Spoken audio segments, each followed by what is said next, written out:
The sun dipped low, casting long shadows across the pavement. 4 teenagers occupied the corner table of the cafe, their conversation moving in circles. A plate of nachos sat untouched in the center. It was the kind of afternoon that felt permanent, a quiet pocket of time defined by the trivial weight of post-high choices. One girl pulled her phone from her pocket, checking notifications, then sighed, tossing the device onto the table. "I have no signal. Anyone else?" All the teens checked their phones, noticing no connection. Immediately distracted by the sedan bright lights, it sat idling 2 blocks away. They never noticed the way the pedestrians near the intersection suddenly slowed their pace. Indifferent and steady traffic lights clicked from green to yellow, then red, governing the flow of cars that moved with predictable precision. Near the cafe, a street vendor wiped his counter. The teenagers' conversation had moved on to debating college choices and recruitment letters, their voices rising higher and higher with enthusiasm. Pedestrians, distracted by their everyday lives, pay no attention to the teens. She checks her phone while he reads the stock tips from the newspaper. Like NPCs, they move through the same routines. The city existed in a state of suspended animation, a fragile equilibrium where every sound and movement felt secure. The amber glow that softened the edges of the concrete. The city's rhythm shattered in seconds. Loud tires screamed as the silver sedan roared down the street, completely out of control. It smashed into the light pole, the vehicle frame buckling when it slammed into the heavy iron pole.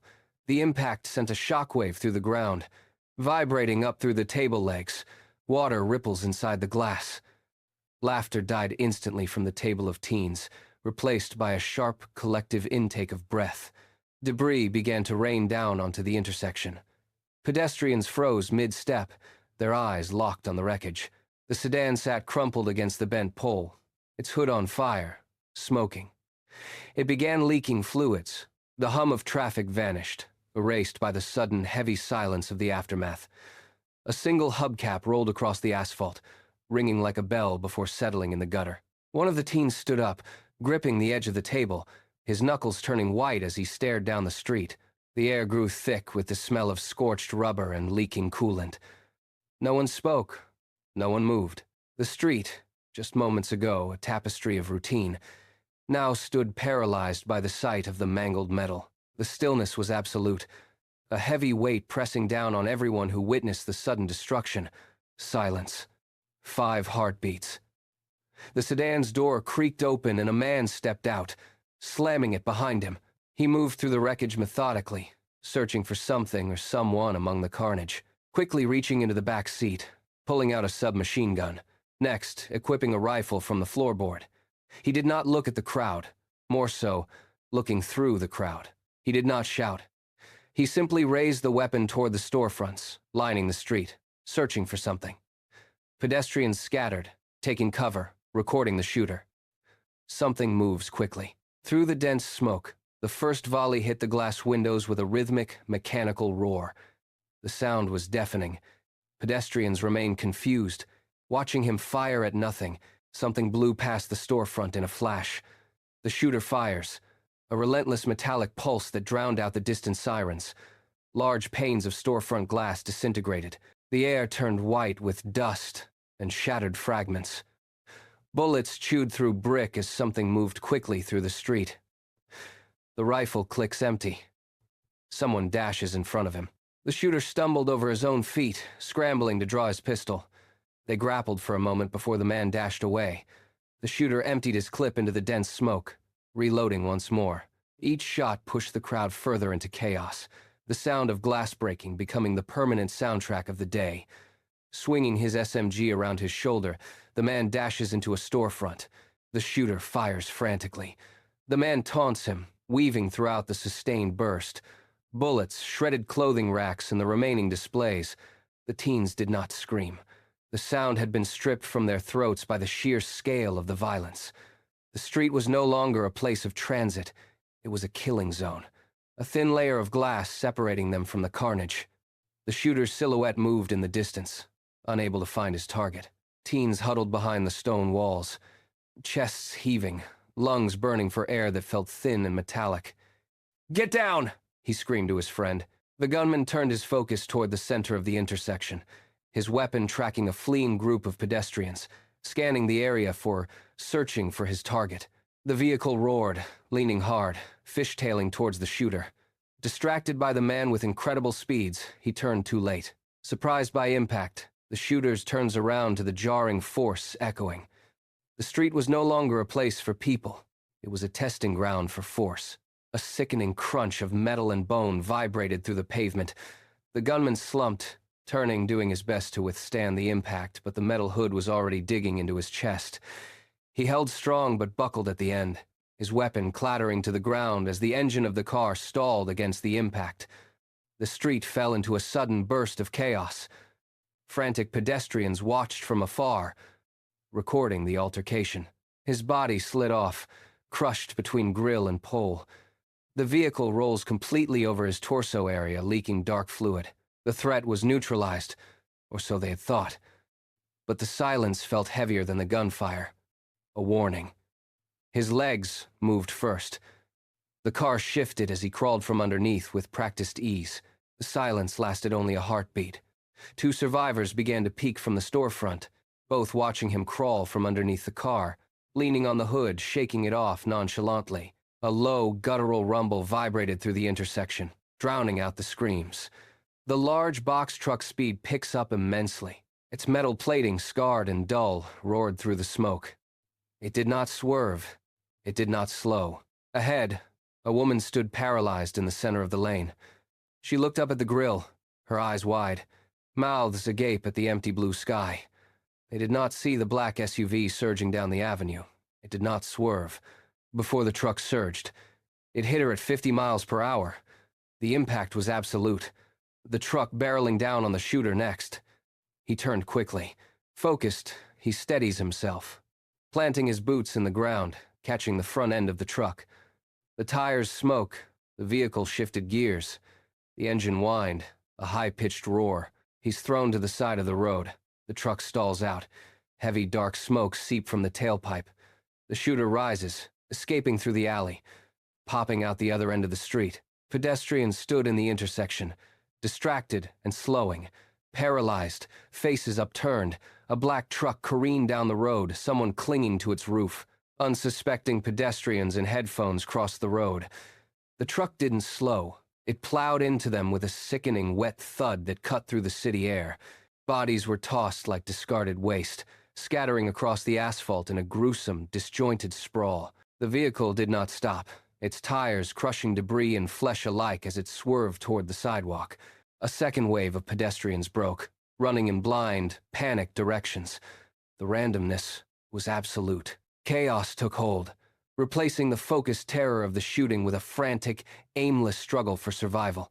The woman catching a glimpse of 2 figures, chasing one another high above the building. His silhouette launched from jagged peaks and landed hard on a medium-sized building.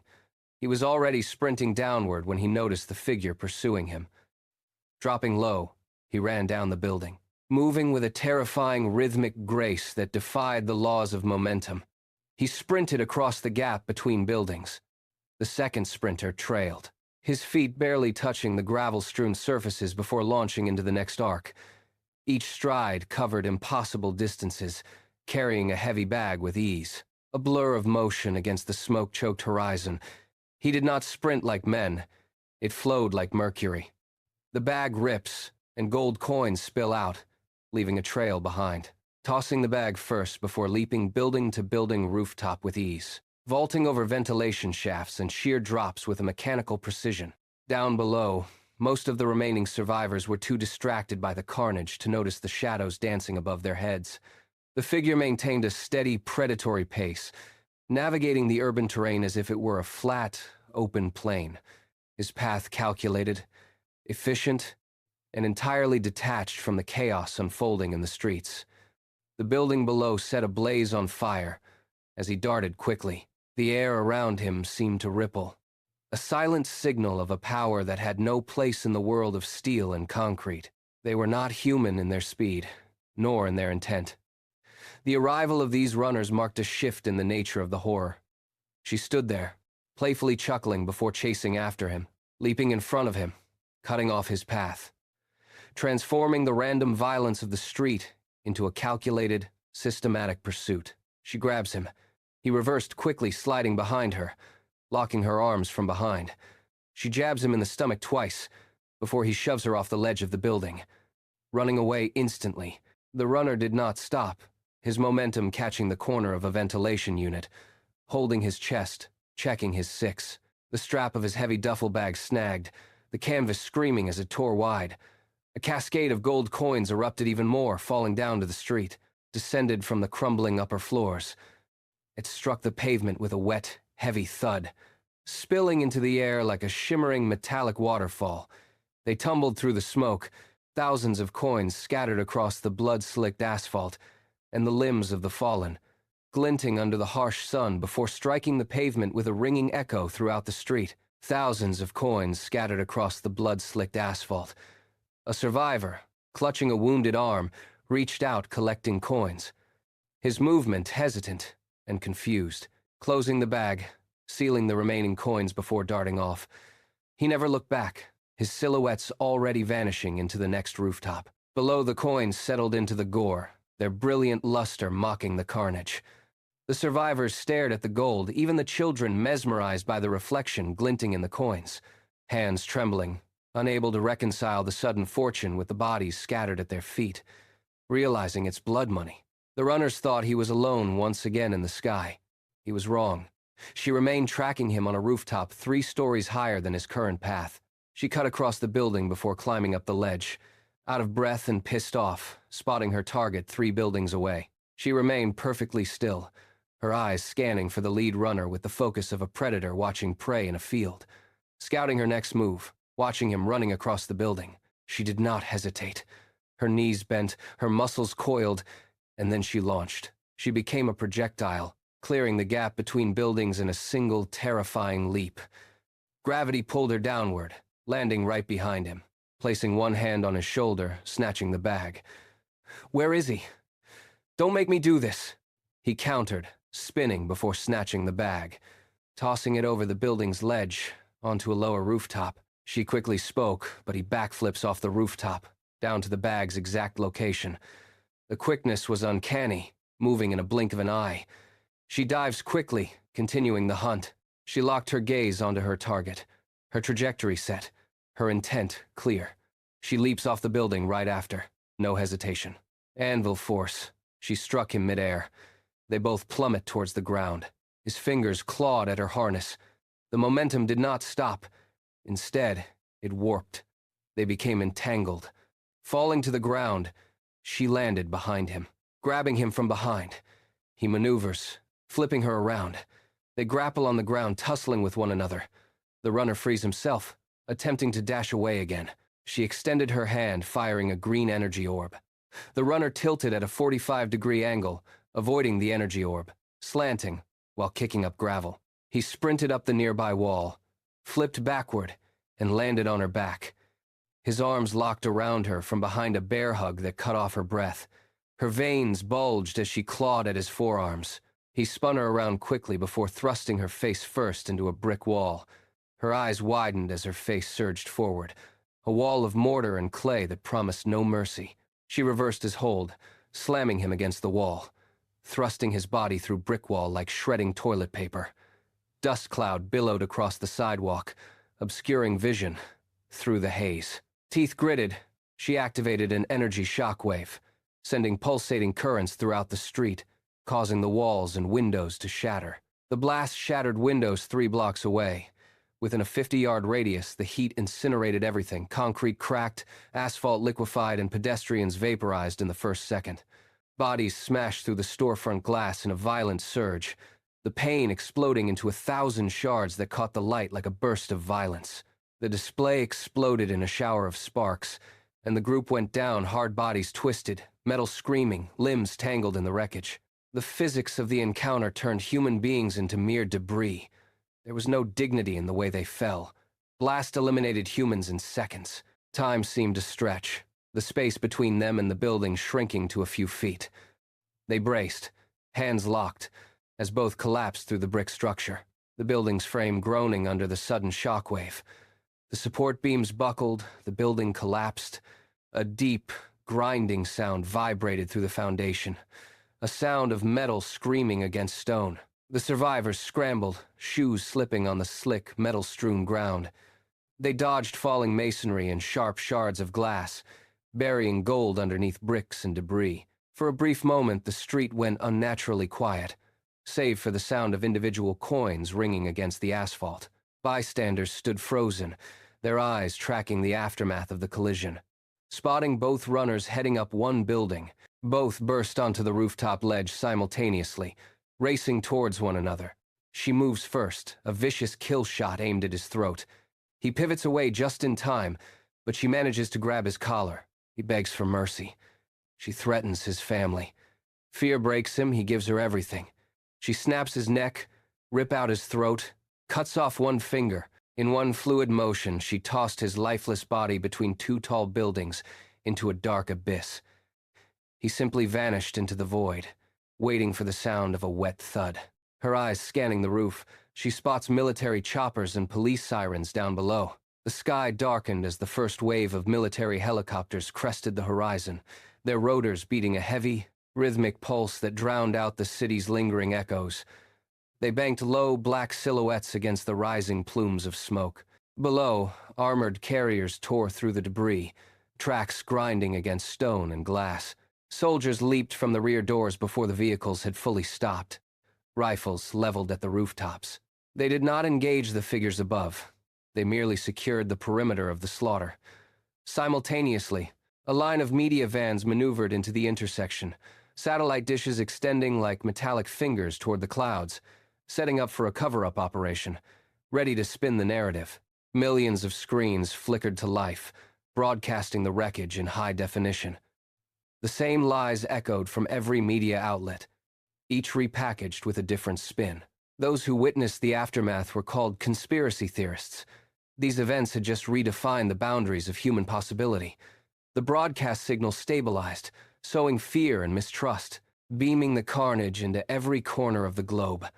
Fragmented the footage into pieces, real scenes, interspersed with AI-generated videos, each one muddying the truth. The original was already lost. A thick, gray haze began to roll in from the harbor, carried by a sudden wind. It drifted through the streets. A thick, gray haze began to roll in from the harbor, carried by a sudden wind.